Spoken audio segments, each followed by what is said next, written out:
Bonjour, dans cette vidéo nous allons aborder le produit scalaire de deux vecteurs dans l'espace.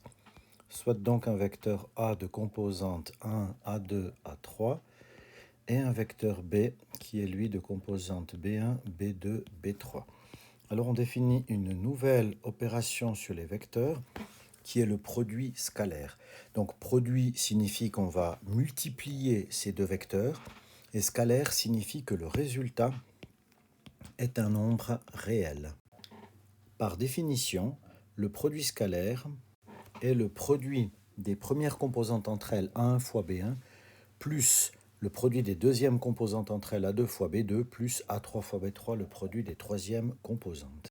Par exemple, le produit scalaire du vecteur 2, 1, 4 par le vecteur 1, moins 3, 2 est égal à 2 plus 1 fois moins 3 plus 4 fois 2. Ainsi, nous obtenons 7. Autre exemple, le produit scalaire du vecteur 1, 3, 5 par le vecteur 2, 1, moins 1 est égal à 2 plus 3 moins 5 et là nous obtenons 0. Bien sûr, nous pouvons faire le produit scalaire d'un vecteur avec lui-même. Par exemple, le produit scalaire de 1, 3, 5 par le vecteur 1, 3, 5 est égal à 1 plus 9 plus 25 et donc nous obtenons 35.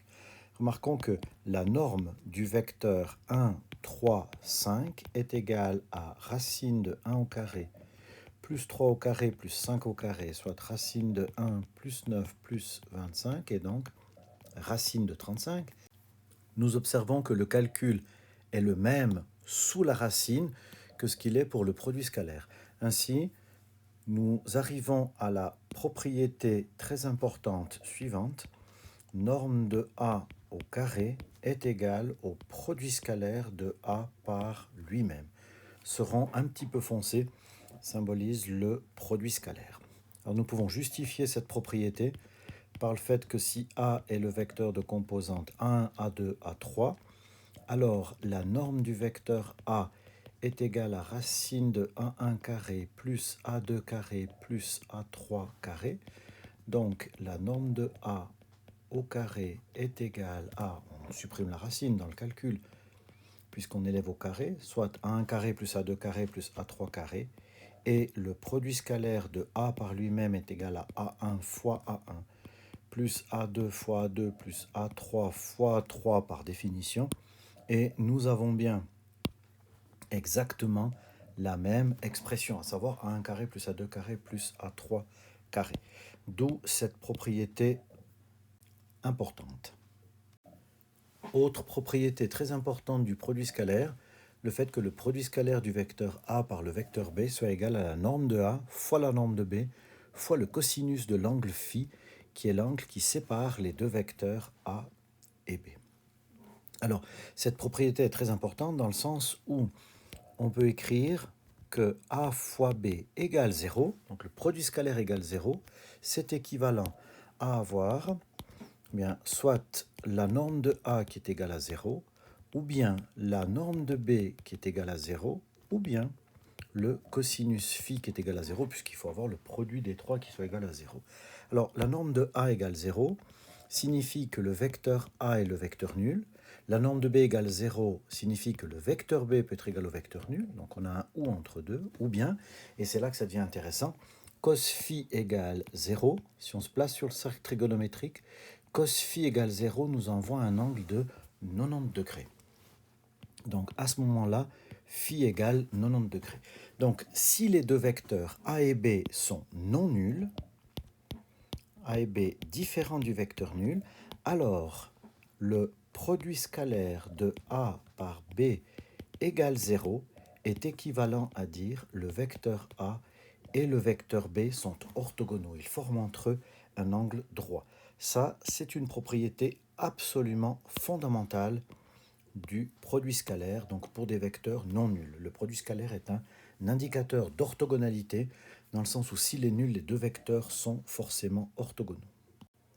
Donc c'était notamment le cas avec un exemple qu'on avait pris tout à l'heure, le vecteur A fois le vecteur B avec le vecteur A qui est de composante 1, 3, 5, le vecteur B de composante, pardon, c'est pas de 1 moins 2, mais bien de 1 moins 1. À ce moment-là, le produit scalaire était égal à 2 plus 3 moins 5, soit 0. Ce qui signifie que le vecteur A, 1, 3, 5 et le vecteur B, 2, 1, moins 1 sont des vecteurs orthogonaux.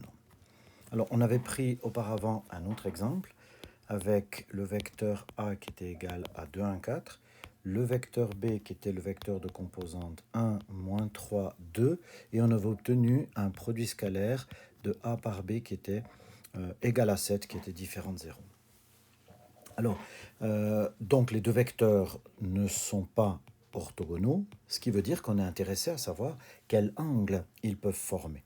Donc si on se ramène à la relation A fois B en produit scalaire est égal à la norme de A fois la norme de B fois le cosinus de l'angle qui les sépare, alors on est en mesure d'isoler cos phi et d'écrire cos phi égale le produit scalaire de A par B sur la norme de A fois la norme de B. Alors, le produit scalaire, on le connaît, on peut remplacer par 7. La norme de A, on peut la calculer, c'est racine de 2 au carré plus 1 au carré plus 4 au carré, soit racine de 21. Et pour la norme de B, on va bien entendu faire le calcul également. Norme de B égale racine de 1 au carré plus moins 3 au carré plus 2 au carré, soit racine de 14. Et là, on prend la machine pour obtenir phi égale, alors avec la machine, on utilise cos moins 1, soit arc cos, l'arc, l'angle dont le cosinus vaut la valeur qu'on fournit en argument, c'est-à-dire 7 sur racine de 21 fois 14.